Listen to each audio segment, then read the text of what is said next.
Avatar: The Last Airbender begins in a tumultuous time where the peace between the four nations of air, water, earth, and firebenders is at stake. The world in this fantastical work had four different groups of people, all living in peace for many years until the leader of the Fire Nation decided to take control over the rest of the world. The series opens with an intense chase, as a few Earthbender rebels manage to steal a scroll from the Fire Nation with the hope of helping their nation against the Firebender attack that is expected to come. Although the rebels managed to carry out the plan, the leader of the Fire Nation stated that it was only a ruse to get the whole kingdom gathered to protect the Earth Nation, while the real target was a different place. Also in this world, a generational warrior known as the Avatar is born in cycles to each of the four clans, and this individual is responsible for maintaining harmony and peace among the nations, and also keeping the balance of the world intact. Unbeknownst to Ong, a young monk hailing from the Air Nation, the next Avatar is supposed to be among the Airbenders, and in fact he is the gifted warrior. When Gyatso, the chief trainer of the Airbenders and a very good friend of the orphan Ong, informs him of his identity as the Avatar, the boy is startled and quite reluctant too. Ong wants to spend his life playing around and enjoying the pleasures of life instead of being a warrior responsible for world peace. Unable to sleep that night, Ong takes a ride on his beloved flying bison Appa, and tragedy strikes at his home kingdom without his knowledge. The Fire Nation launches a treacherous attack against the Airbenders, killing each of them in an attempt to ensure that the Avatar is also killed before he can become a true warrior. Without the Avatar in place to maintain world peace, the Fire Nation can invade and rule over all lands, which is their true intention. Although Ong does not get to know about the attack, he does feel something odd after crashing into high waves and falling into the sea. Without realizing it, he unleashes supreme power by getting into the Avatar state, and as a result, he gets frozen in ice. It is only exactly 100 years later, in a world almost totally ruled by the Fire Nation, that Ong wakes up as the same young boy without having aged at all. He soon makes friends with the siblings Katara and Sokka of the tribe living in the South Pole, where he wakes up and gets to know more about the current world. While Katara is filled with hope at the emergence of an Avatar as she wants to fight back against the Firebenders, Sokka is initially reluctant but ultimately joins the journey. Ong sets out with his friends with the intention of learning the three other element-bending skills, while the exiled son of the current Fire Lord, young Prince Zuko, is desperately searching for him. Ong's journey to learn waterbending, earthbending, and firebending does not actually reach any fruitful end, as he is unable to use anything other than airbending. His new friend Katara is a masterful waterbender, although she needs to learn and develop the skill as the series progresses. Since the Water Nation was also now under the rule of the Fire Nation, all waterbenders were targeted and killed by the oppressors, so Katara also had to hide her talents. It is only after leaving her tribe that Katara masters the skill, and she uses it in the various fights that the team comes across. As Katara uses water bending to complement Ong's airbending, the Avatar does not really feel the need to learn the skills himself. Instead, he states that he has friends who can help him during battles. But Ong does go through a series of self-realizations and motivational boosts, the most important of which comes during a conversation with Gyatso in the spirit world. Ong always held himself responsible for the destruction of his tribe and homeland, believing that he had technically abandoned them during the night of the attack.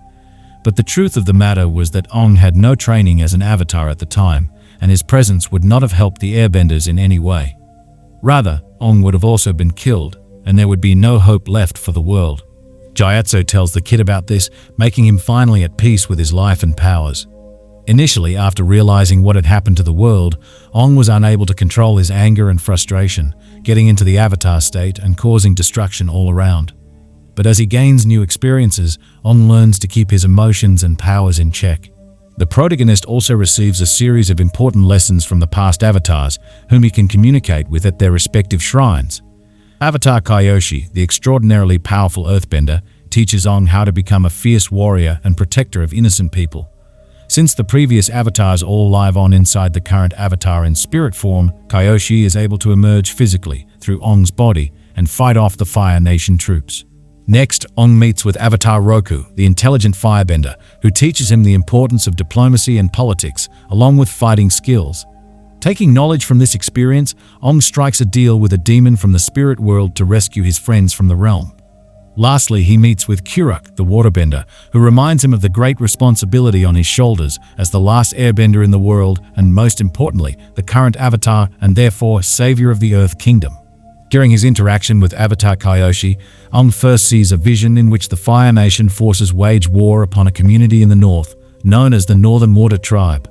Since the Waterbenders have still not completely succumbed to the oppressive rule of the Fire Lord Ozai, this attack is to wipe out every Waterbender from existence. In order to help the place and also to receive his own training, Ong reaches the Northern Water Tribe together with his friends. Goode, the most famous waterbending master, can teach both Ong and Katara the bending technique, but it is ultimately only the latter who takes it seriously and hones her skills. However, Goode is also terribly against letting women go to war, and so he does not want Katara to take part in the imminent war. It takes a lot of convincing and also a really desperate situation for Goode to change his mind and let the women of the tribe take direct part in the war. As seen in the vision, the Fire Nation troops do indeed sail towards the settlement, wanting to wage war. They are led by Commander Zhao, a naval officer of the Fire Nation, and his intention is twofold, as he wants to kill all waterbenders and also get hold of Avatar Ong and take him to Ozai. Zhao actually has his eyes set on becoming a legend and eventually the leader of the Fire Nation, for he does believe that Ozai is an adept leader to rule the world. Zhao's plan of wiping out the Water Tribe is all the more cruel and dangerous because of his intention to eradicate the very element that serves as the life force of the Waterbenders. Since these people are greatly dependent on the sea and the moon spirits for their powers, Zhao finds and kills the moon spirit itself, which immediately threatens the balance of the world and poses the threat of causing massive disruption in life. However, it is not Ong or his friends who can save the day. Yu, the princess of the Northern Water Tribe, does so by sacrificing her own life. Yu reveals that she had been helped by the moon spirit when she was seriously sick as a child, and so her sacrifice comes not only for the sake of the existence of her tribe, but also as a debt owed to the moon spirit itself. As Sokka had fallen in love with Yu, she ensured that he was fixed to the ground before she could sacrifice herself, knowing very well that the young man would get in the way of her plan. Although Yu saves the tribe and all waterbenders by giving up her powers to revive the moon spirit, she dies in the process. The battle is also over, and the Fire Nation troops ultimately retreat, cancelling their plan of takeover. Commander Zhao is also seemingly killed by Zuko and Uncle Iroh, which is, in a way, a direct action against their own Fire Nation. Although the Northern Water Tribe managed to withstand the attack and survive, a significant amount of damage was dealt.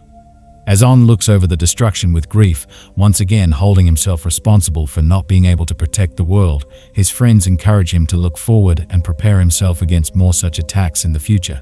At the end of Avatar, the last Airbender, Ong, Katara and Sokka continue their journey to learn more about bending skills.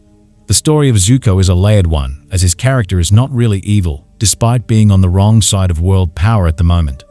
It is gradually revealed that Zuko was not heartless and cruel like his father Ozai, who did not hesitate to sacrifice his own soldiers to win battles for his kingdom. Zuko found such plans to be senseless, and when he protested against them, he was forced to fight against his own father.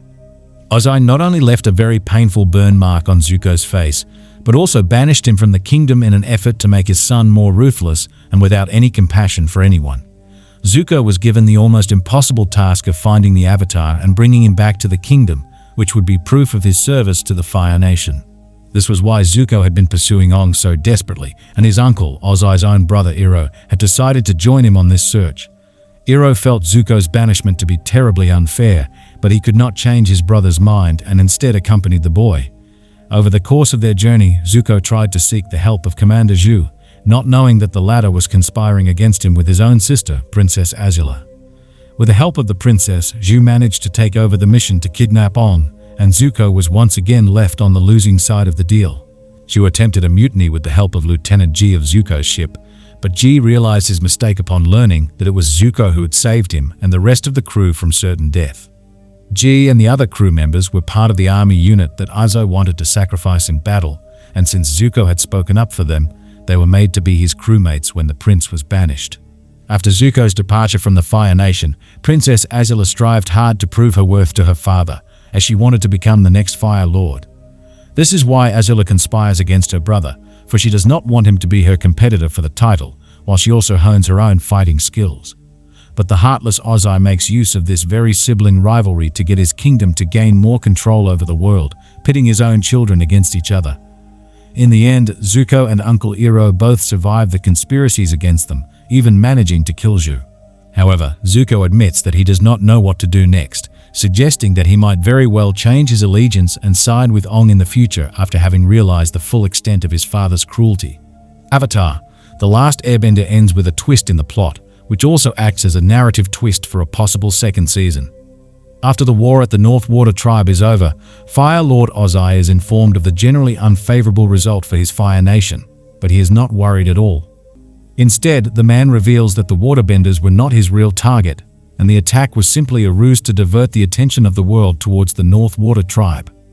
At this time, Ozai launched an attack on the city of Omashu, which was one of the last places not to be ruled by the Fire Nation. As Avatar Ong and all his friends were busy fighting the war at the North Water Tribe, the Fire Nation troops invaded Omashu and took control of it, capturing the king of the land, Bumi.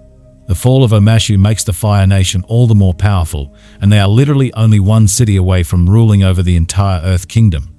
Interestingly, the attack on Omashu was also led by Princess Azula, who had earlier mastered the skill of controlling lightning, the most powerful form of firebending, which only Uncle Iroh was able to master in the animated series.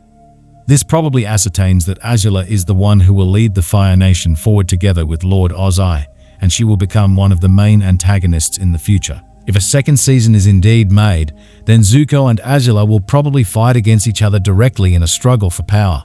The ending also presents a post-credits scene in which Yu's spiritual prophet tells him about the fact that the Sozon's comet was about to soon appear in the night sky. In the beginning, Fire Lord Sozon harnessed the power of the same special comet to attack the Airbenders and destroy the entire world, which came to be named after him. Now, Ozai wants to use the powers of the same comet to capture the last standing Earth Kingdom city called Ba Sing Se.